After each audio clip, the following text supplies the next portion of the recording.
ये सब करने आते हैं। हम लोगों का मम्मी पापा जानते हैं, जो करना है कर लो। पुलिस के पास भेजना, पुलिस के पास मम्मी भी जानती। हेलो भाई सुन ना, संभाल लेके पहुंच और बंदे लोग को भी कॉल कर दे। अरे लड़के लोग घुस गए हैं, बंदे लोग को कॉल करो।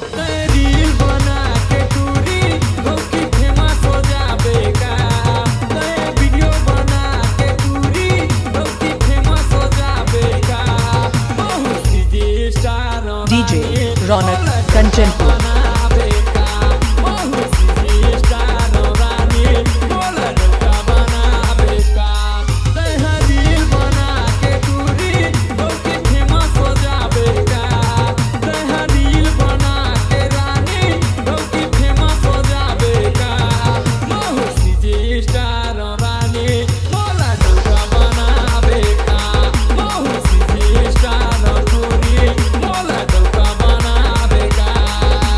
DJ रौनक कंचनपुर।